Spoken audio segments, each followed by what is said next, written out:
Hi, I'm John Green, and this is Crash Course European History. Today we're going to talk about the Holocaust, which was an integral part of Nazism in World War II. The genocide of the Holocaust, millions of Jewish people were systematically murdered, shows humanity at its most depraved.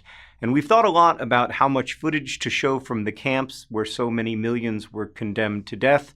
And we've decided not to have a thought bubble in today's episode, but we will be showing some archival footage, not least because anti-Semitic disinformation campaigns throughout the last 70 years have sought to minimize or outright deny that the Holocaust happened. Maybe there's no countering such conspiracy theories. The evidence of the Holocaust is vast, including hundreds of thousands of witness accounts, testimony from war crimes trials, and extensive documentation by the Nazis themselves of their attempts to systematically eliminate Jewish people from the world, and also others deemed inferior, including disabled people, Roma people, many Slavs, communists, and LGBT people. But we think it is important to try to tell the truth, both in what we say and in what we show. Some maintain that the Holocaust is incomprehensible, an outsized phenomenon beyond ordinary concepts of good and evil.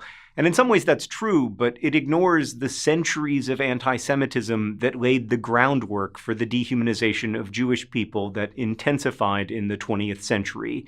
It is critical that we remember the horrors of the Holocaust. History is, in the broadest sense, collective memory. And as Holocaust survivor Elie Wiesel has written, without memory, there would be no civilization, no society, no future. And so let us try to remember.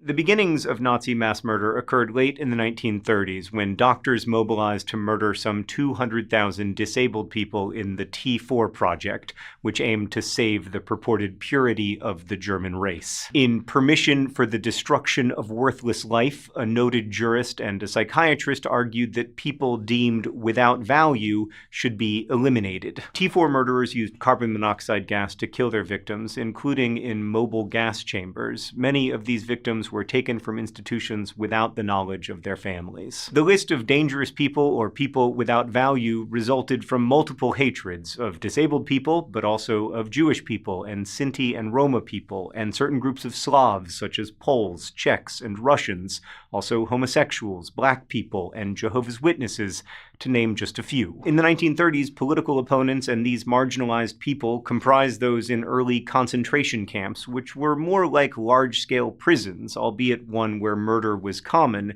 as distinct from the extermination camps that were set up later in the war, and which functioned primarily as places to systematically murder people. In 1939, as German soldiers moved through Poland, they murdered many Poles, including Polish Jews, especially going after the most literate citizens, like political leaders, teachers, and professors. And as Nazi forces moved eastward, Christian citizens joined in this murderous rampage against Jewish people as a supposedly righteous crusade against those who had killed Jesus.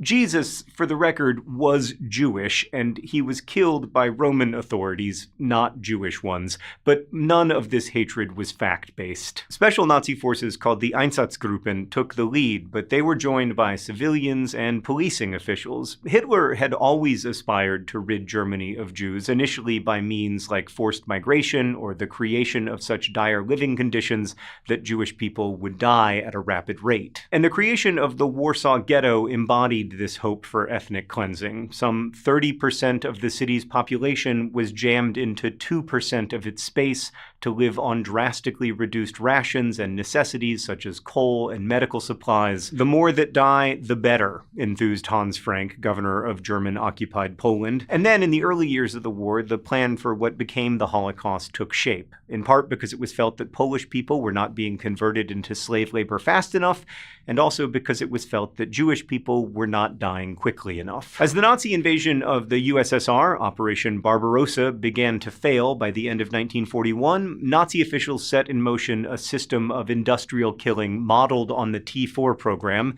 including plans for transport of Jewish and other victims to extermination camps. They then communicated these plans to those responsible for carrying them out at the Wannsee Conference outside Berlin in January 1942. Jewish leaders were tasked with selecting members of their conquered communities, supposedly to be resettled in the East, but these were not resettlements. Instead, they entailed being transported to the new extermination camps and gassed on arrival, as was the case for most children and women, or worked to death, as was the case for boys and men and some women. Some camps, such as Auschwitz-Birkenau, were both labor and extermination camps, while others, such as Chelmno, were solely to murder captives.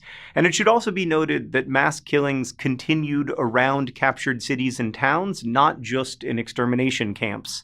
Nazi soldiers who objected, and there were some, were simply given other assignments. It was possible, the record shows, to just say no. But many soldiers and other authorities believed in the so-called final solution of killing all Jewish people. Soldiers and other authorities were often white supremacists, although historians have differing judgments about the weight of other motivations, such as obedience to authority, the normalization of mass murder, or greed and opportunities to steal from victims, just to name a few of the possible motivations. Eventually, people were able to begin reporting not just the brutality of forced deportations, but also their lethal outcome. This was called the Jewish mouth radio. But resistance was incredibly difficult for people who were weakened by starvation and lack of medical care and a range of other physical and mental abuses. Still, in 1943, Jews in the Warsaw Ghetto used guns provided by the Polish resistance to rise up against their Nazi occupiers. The Germans slaughtered most of the ghetto inhabitants, with a few escapees joining other resistance groups in Poland. In the camps themselves, resistance was even less plausible for people living on 200 calories a day and constantly monitored by heavily armed guards. From the beginning, the Nazis, though proudly committed to, in Hitler's words, the destruction of the Jewish race in Europe, did a lot to hide their mass murder. Death camps had ornate entry gates adorned with cheering messages. Those to be murdered were greeted by bands playing merry tunes. So imagine the shock as new inmates were stripped of their illusions of safety in the camps. You see those flames? One newly arrived wife and mother was asked by a seasoned prisoner. That's the crematory over there.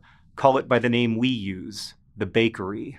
Perhaps it is your family that is being burned at the moment. Some miraculously survived. Women, raised to be guardians of tradition, often celebrated Jewish holidays and the birthdays of their fellow inmates and cared for one another when possible. And they were strengthened by these deeds. One chronicler of the death camps, the Italian chemist Primo Levi, credited his survival to another prisoner who shared his bread rations and did favors.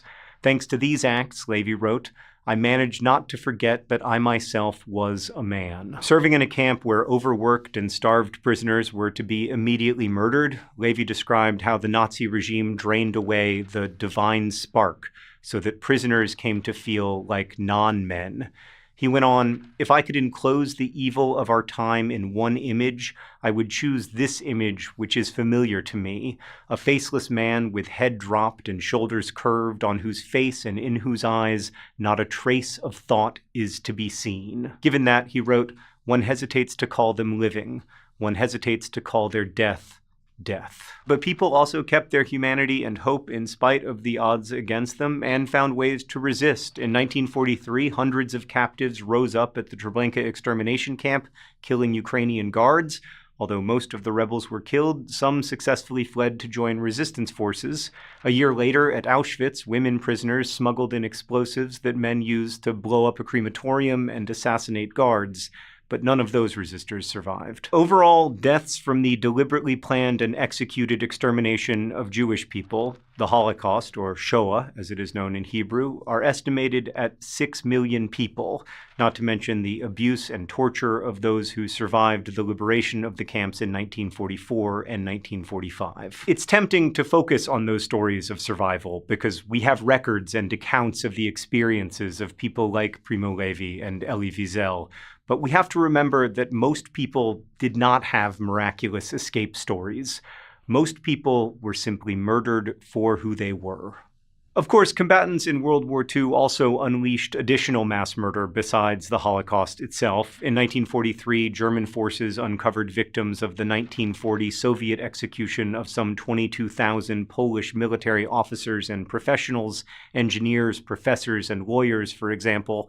Just like Nazi executions of the intelligentsia, the goal was to deprive a conquered people of their leadership.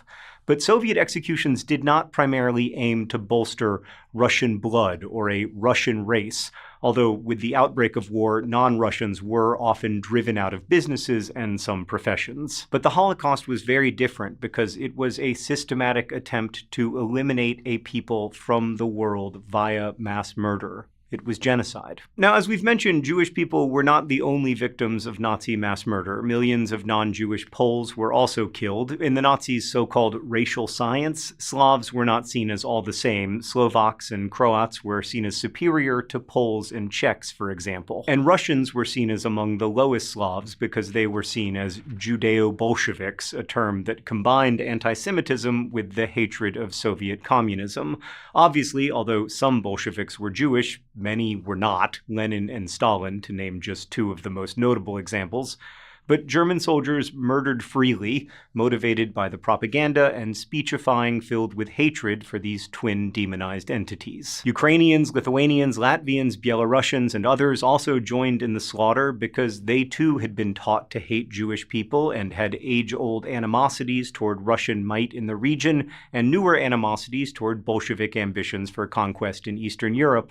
Often, individuals didn't need encouragement by the Germans for murder, and even murdered in advance of their arrival because they wanted to help the Nazis out and also take the possessions of their murdered neighbors. One notorious case occurred in Jedwabne, Poland, where townspeople rounded up their Jewish neighbors, raped and beat to death many of them, and burned the rest alive in a barn. Then, following the Nazi example, they took their neighbors' possessions for themselves. So, by the end of World War II, had people taken a lesson from all this? I don't know. Racism and jingoistic nationalism remained powerful forces in European life and in human life, as indeed they are today.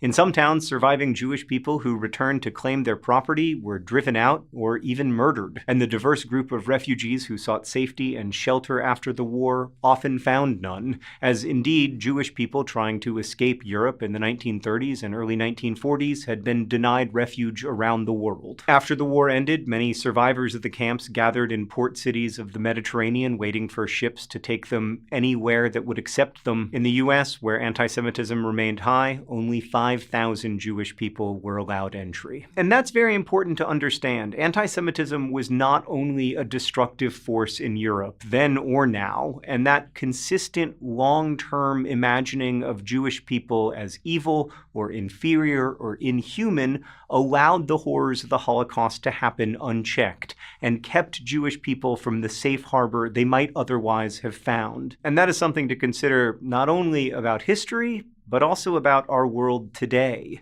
As the Israeli Holocaust scholar Yehuda Bauer has written, "Thou shalt not be a victim, thou shalt not be a perpetrator, but above all, thou shalt not be a bystander." Thanks for watching. I'll see you next week. Thank you for watching Crash Course, which is made here in the Jaden Smith Studios in Indianapolis and made possible by everyone who contributes at patreon.com/crashcourse. We have many other crash courses for you to watch. I hope that you will enjoy them. Thanks again for being here. And as they say in my hometown, don't forget to be awesome.